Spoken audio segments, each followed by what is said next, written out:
Muy buenos días.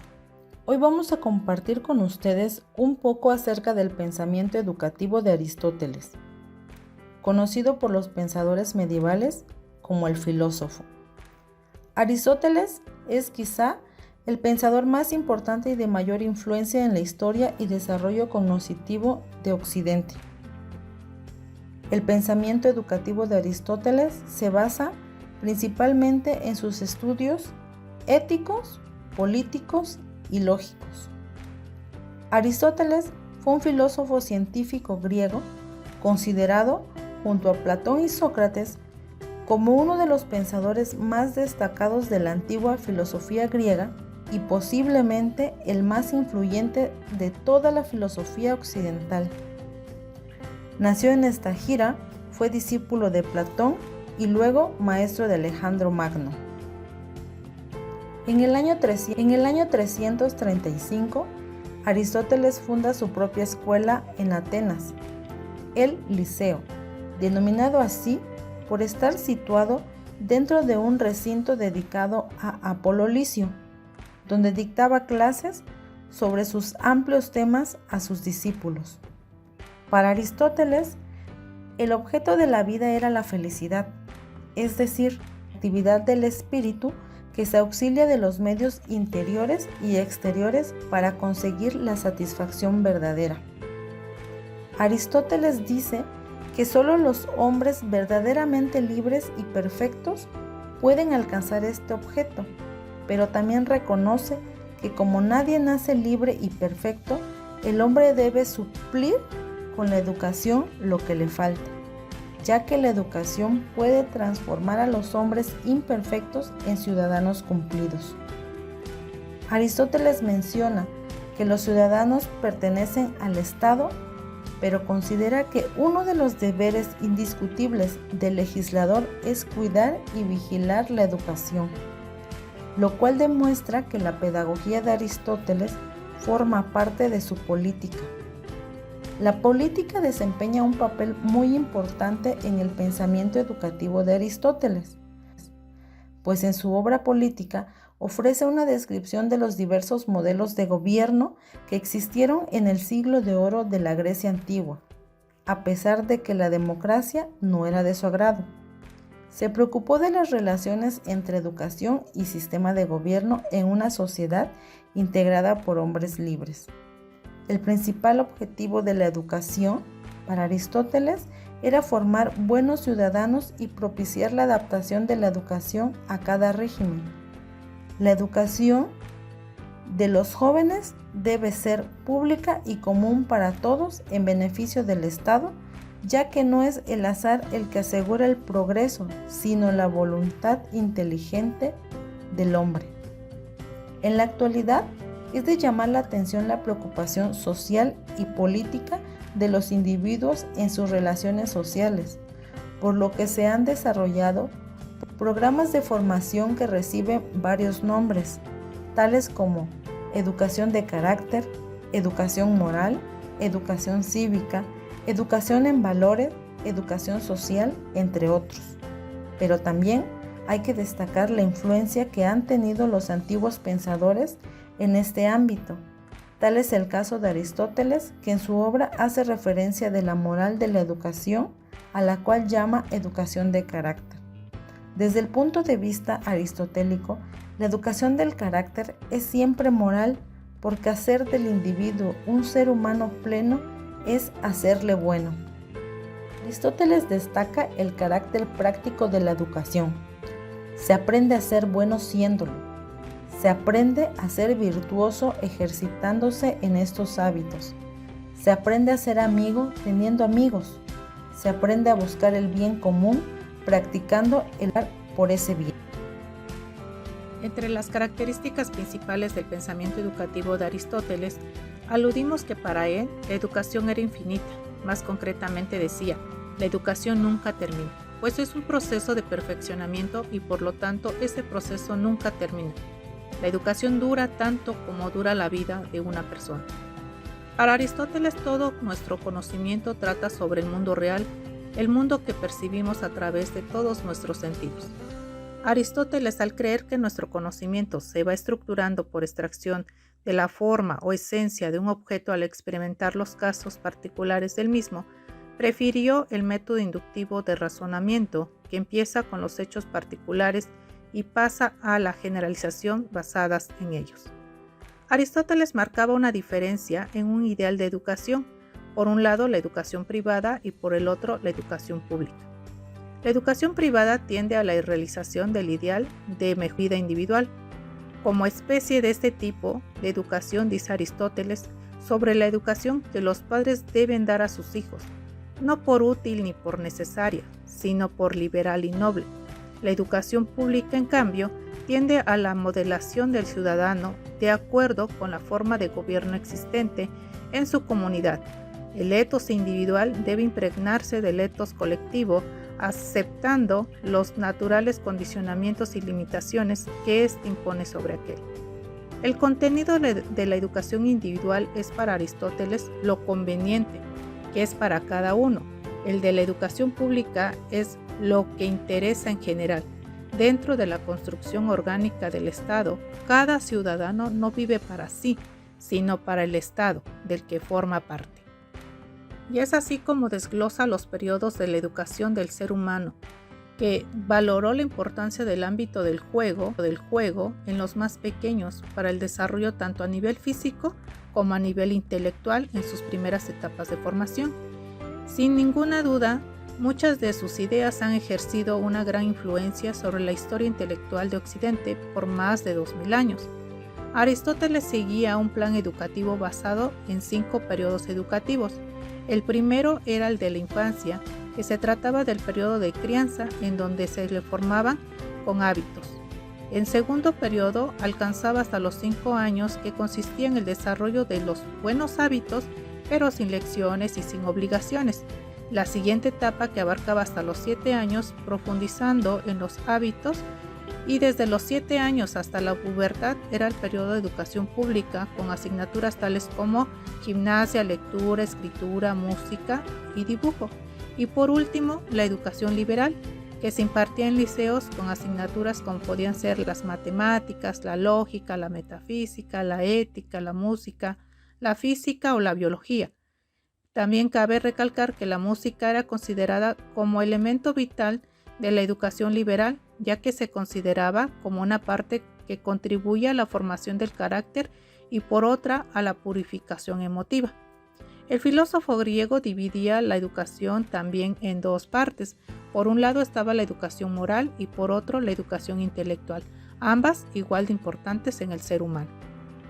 Cabe señalar que en la antigua Grecia los niños aprendían a leer, escribir, a cantar, a tocar un instrumento, a citar la literatura y más adelante a ser entrenados como soldados. Sin embargo, las niñas que aprendían los conocimientos mínimos como podían ser leer y escribir.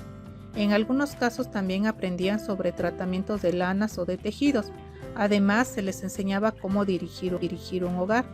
Rara vez las niñas continuaban su periodo de educación pasada su época de niñez.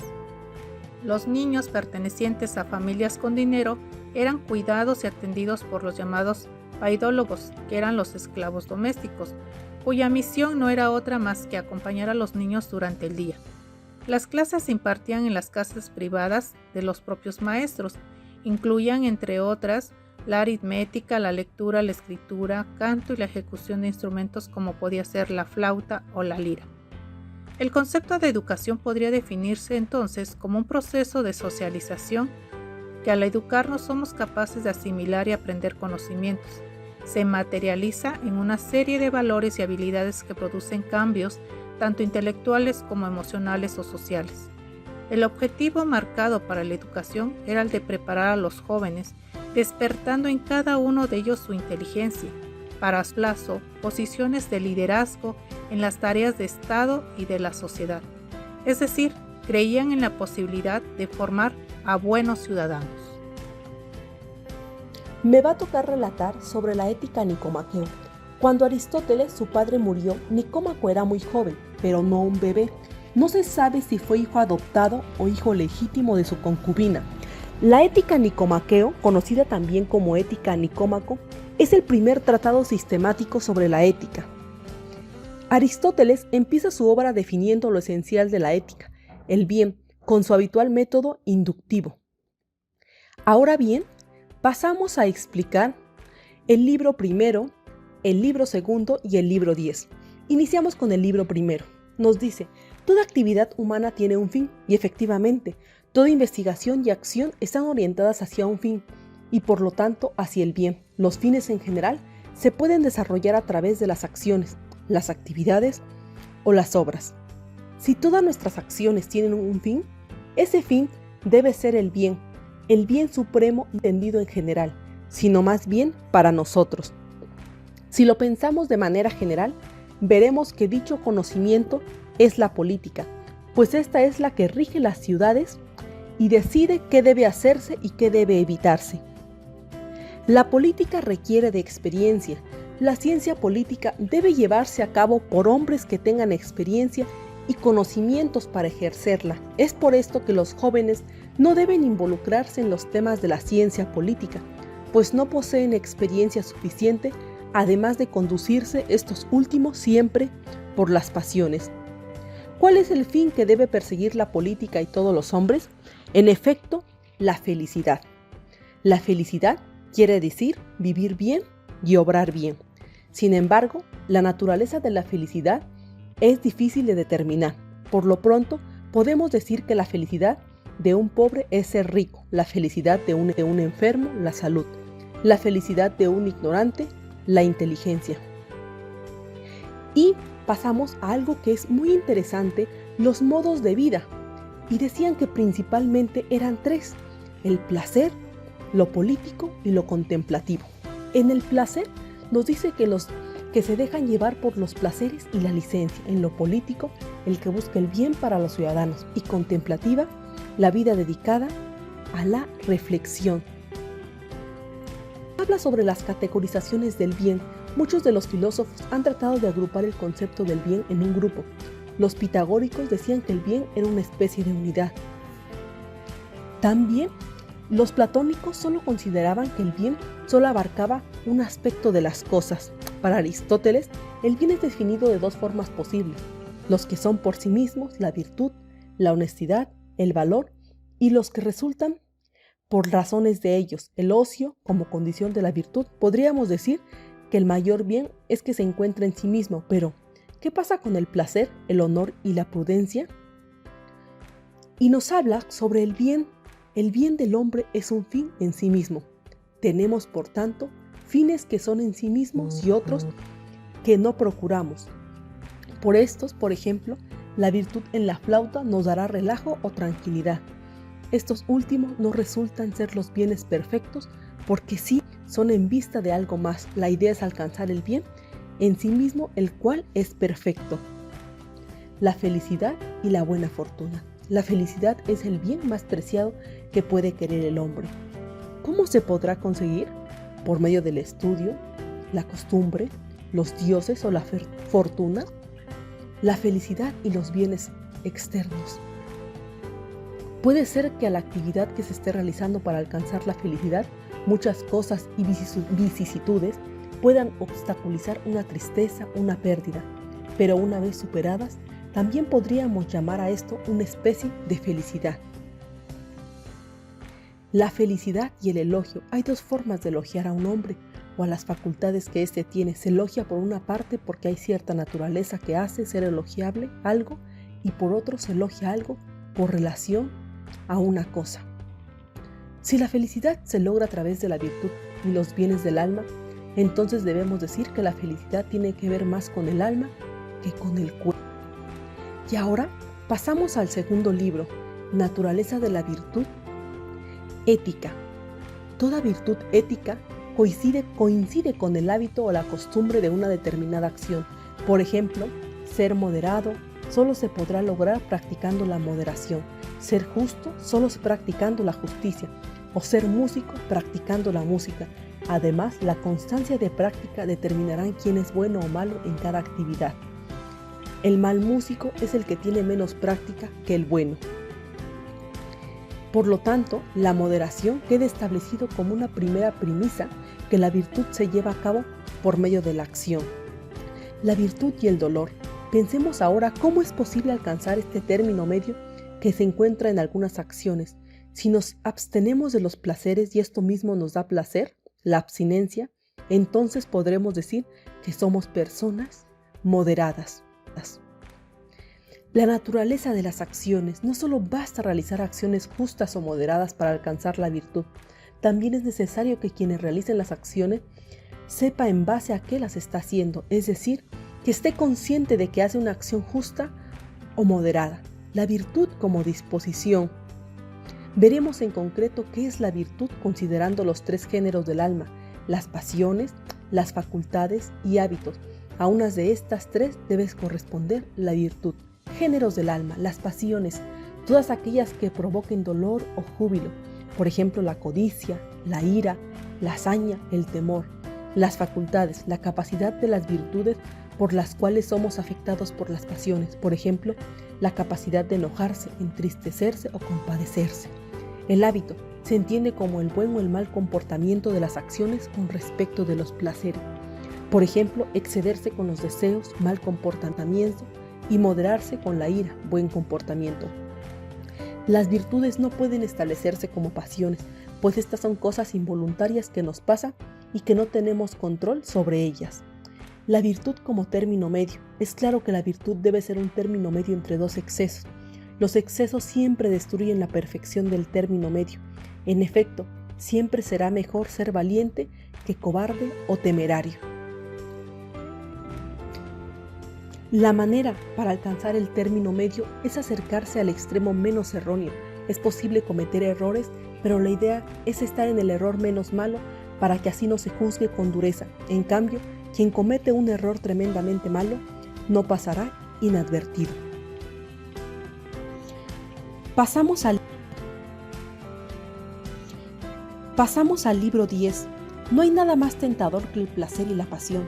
Aunque ya sabemos que el placer es un proceso y no realmente un fin, porque el placer puede ser bueno o malo, en los libros anteriores hablamos del placer combinado con la amistad y la felicidad, pero ahora se hablará del placer en sí y lo que nos produce el sentirlo. Cosa difícil es enfrentar el placer cuando aparece tan inexorable. Nos arrojamos como si fuéramos animales, guiándonos simplemente por los instintos, pero luego vienen las consecuencias. En efecto, el placer parece un arma de doble filo, donde podríamos sentirnos muy bien, como en otro momento muy mal. La vista es uno de los sentidos por excelencia. De acuerdo con Aristóteles, es perfecta, completa y no necesita algo más para ser como es. Justamente esto es el placer, pues es completo y perfecto, no carece de nada y recordemos que es indivisible. El placer puede hallarse en los sentidos y mientras más excelso es el sentido, mucho mejor es el placer, por lo que la vista es el mejor de los sentidos y el que mayor placer causa. Existe una diversidad de placeres y es necesario separarlos y analizarlos. Por ejemplo, tenemos tipos de actividades, actividad del entendimiento y actividad de los sentidos. Como en estos dos tipos de actividades, entonces tendremos dos tipos de placeres. Pasamos a la felicidad. La felicidad es una de las causas finales que tienen los hombres, pues su fin es ese, ser feliz. ¿Cuál es la mejor felicidad? De lo anterior se deduce que la felicidad debe estar vinculada con nada más que la virtud. Además, la filosofía también está relacionada, pues la vida contemplativa hace que podamos ver con mayor precisión los errores que hemos cometido y enfrentamos mejor a los venideros. La vida contemplativa. Mucho se discute si en verdad es mejor la acción que la contemplación. El hombre sabio y contemplativo no requerirá de la acción para ser feliz, pero como debe ser también virtuoso, el sabio necesita imperiosamente relacionarse con los demás y darles su consejo, lo que no significa que la acción es totalmente necesaria. La práctica de la virtud. Hay quienes dicen que los hombres adquieren la virtud por naturaleza, por hábito o por instrucción. En cuanto a la naturaleza, este tipo de virtud solo se consigue producto de una herencia u otorgamiento divino. También puede adquirirse por instrucción, aunque muchas veces no basta, pues el alma del alumno debe ser virtuosa a través de él.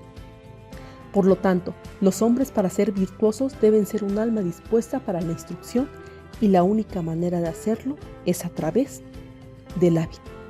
Hola a todos, hoy les hablaré de la política de Aristóteles, el libro séptimo, que es el estado ideal. Este tema no es algo que pertenezca solamente al pasado. Hasta el día de hoy se ha querido establecer cómo sería un estado ideal. Fácilmente podemos hacernos la siguiente interrogante. Ahora que han pasado más de 2000 años, ¿podemos decir que hemos alcanzado el estado ideal de un gobierno?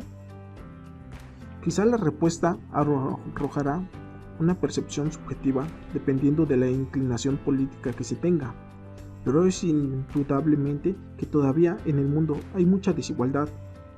Platón ya nos describía en la República y las leyes lo que para él era un estado ideal, que en realidad se asemeja mucho a un gobierno utópico comunista. Vemos lo que nos quiere plantear Aristóteles en este séptimo libro. Hay que rescatar que todo lo que sea referente a la virtud y a la práctica de tener una ciudad, los ciudadanos y una ciudad establecida. Para que un estado sea ideal, debe procurar la felicidad de los ciudadanos, hasta donde la naturaleza se lo pueda permitir. En vista de esto, el Estado debe procurar tres cosas principales, que son en los ciudadanos, que son bienes externos, bienes del cuerpo y bienes del alma. Si está bien nuestra alma, los otros dos bienes van a salir sobrando. Después vamos a ver la población. Para la correcta administración del estado ideal, el legislador debe conocer el número, la naturaleza, la calidad y extensión de la población en la cual legisla. La felicidad de un país no consta de la grande que sea, sino de la calidad del nivel político que tenga dicha ciudad. El sistema educativo de la ciudad es una obviedad. Decir que es una ciudad virtuosa es la que tiene ciudadanos virtuosos. Para ser virtuoso, vale ver todos los libros de la ética o Nicómaco, que además fueron analizados día a día por diferentes autores. Lo difícil sería establecer aquí es cómo es que la ciudad o los organismos de la ciudad hacen que un ciudadano se haga más virtuoso. ¿Cuál sería la solución? Una mejor educación. Para establecer una buena educación, la diferencia entre los ciudadanos es los que son más educados y usan su razón más que otros, pues entonces ellos deben ser los que mandan y los otros solo obedecer. La diferencia que se establece gracias a la educación será la dicotomía gobernante-gobernado. Sin embargo, es preciso que el gobernante mande de manera justa, porque de otra manera podrá recibir el alzamiento del pueblo en su contra y así emprender una revolución. Los cuentos deben estar relacionados con los oficios que harán en el futuro, de acuerdo con Aristóteles. En el libro de las leyes de Platón, los niños deben ser callados cuando se les grite, pero este sería un grave error, pues el grito tensa la voz para que luego se pueda contener el aliento en los trabajos.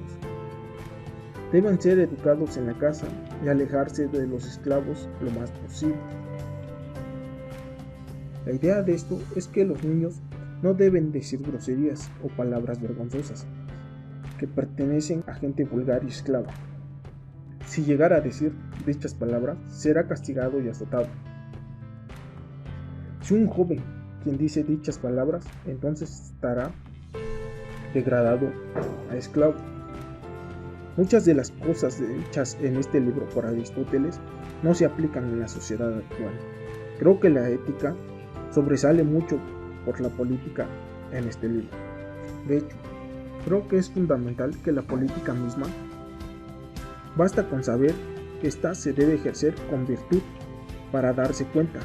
En todo caso, cuando se comienza a hablar de educación, que por cierto se entrará de lleno en este tema, sus aseveraciones parecerán muy duras, ya que hoy en día están expuestos los niños a las sátires y a las comedias, que más que un daño parece un beneficio. Claro, mientras la comedia o la sátira sea sana. Ahora bien, les hablaré del libro octavo de la política, la educación de los jóvenes. Velar por la educación es una de las labores más importantes del legislador. Si se llega a descuidar esta parte de la ciudad, el Estado tendrá efectos nefastos en sus ciudadanos. Tengamos en cuenta que entre mejor sea educado un ciudadano, la ciudad también lo será, puesto que la educación es el elemento que mejora el hábito y mente de los ciudadanos. Es impredecible que la educación se extienda para todos los ciudadanos y que se maneje por el control público y no privado. Sin embargo, Aristóteles nos dice que es más frecuente usar este último método, pues los ciudadanos educan a sus propios hijos en casa. Los ciudadanos son parte del Estado y se les debe obediencia. Ningún ciudadano es dueño de sí mismo porque le debe la vida en común al Estado. Un ideal que no está nada alejado de la realidad actual, pues todos queremos una educación equitativa y de calidad.